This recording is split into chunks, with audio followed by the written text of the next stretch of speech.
Well, Spurs fans are honking through the streets of downtown, which means the team just secured their latest big win over the Minnesota Timberwolves. Oh, it is so loud right now as tonight, Kins 5, the official TV station of the Spurs, is all in on Western Conference semifinals with team coverage. We have crews downtown, on the northwest side, and at the Frost Bank Center. We start our coverage with Kins 5 sports anchor Nate Ryan. Nate?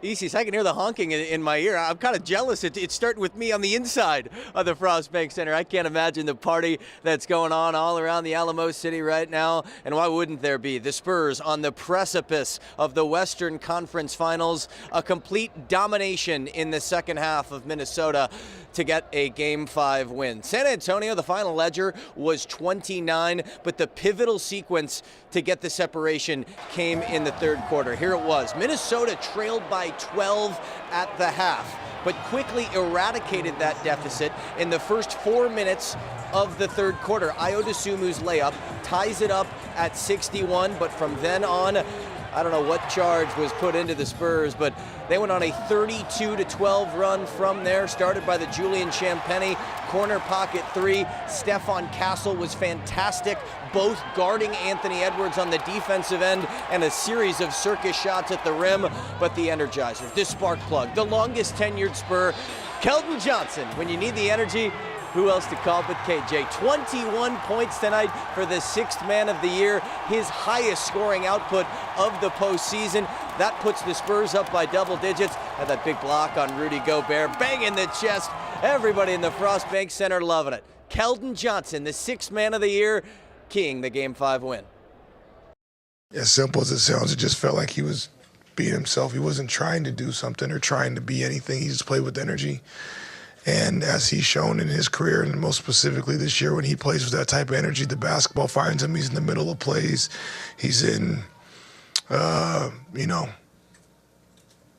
gang rebound situations where there's multiple people, and he's a catalyst for that energy and that physicality and that dynamic of our team, and we need it.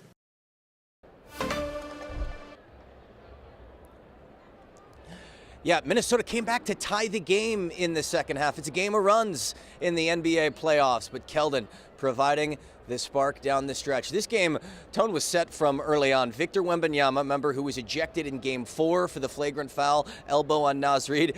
He came out on the warpath. 17 rebounds, another 20-plus point outing for Victor. We'll talk more about that in a few minutes' time, but this does mean that San Antonio will go back to Minneapolis on Friday night, 8:30 tip at the Target Center. If they win that, they're on to the Western Conference Finals for a date with the Oklahoma City Thunder, who are just essentially sitting up on the couch chilling right now. They got the brooms out, swept the Los Angeles Lakers, but a statement win for San Antonio tonight. Another double-digit victory.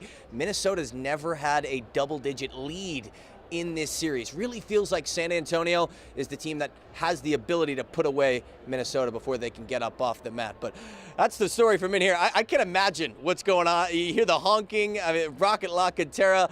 Party's probably just getting started tonight. It's going to be a late Tuesday. I would take it back in studio, folks.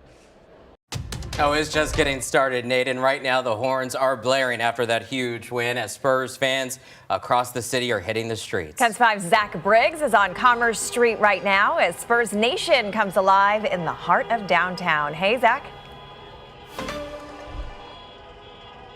It's an absolute blast. This was really what it means to be a diehard Spurs fan here along East Commerce Street. Victory celebration downtown. And we have the Alamo Biscuit Company, number of employees there. I'm told they're handing out and flinging out, hurling around over 700 conchas. And you can see right now they're doing just that.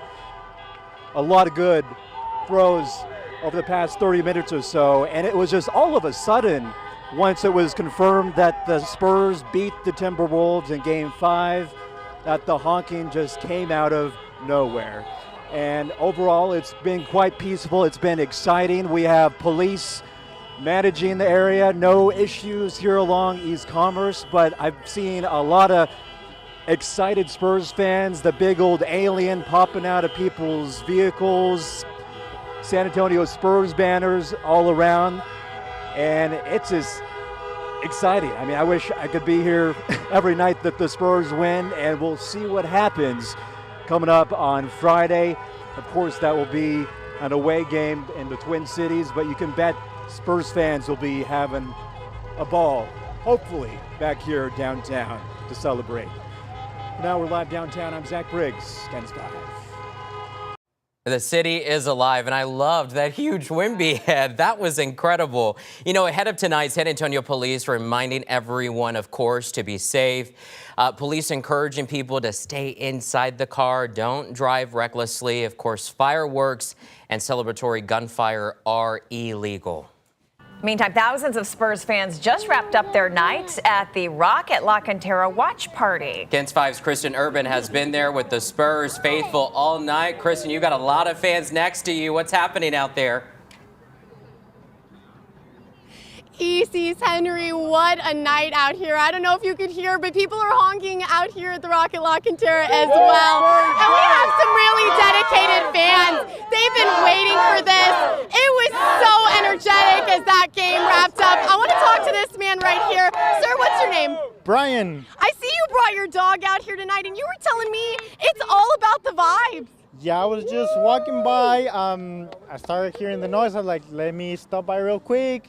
Good food, beer, family, kids. I mean, what else can you ask for? Hey, you heard it from him. What else can you ask for? And then you were just doing the little honking noises. Is that what you were hearing? Can you repeat that? Yes, cause I love y'all coming to Spurs and San Antonio and Texas flag. You know what? Me too.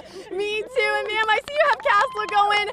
Why do you like to watch him play? Because he's a good player. Oh. He is a good player for sure. Yeah, Y'all. he dunks and he shoots and he plays good. Yes, he does. Yes, he does. And as y'all can see, we have all of these really excited fans out here.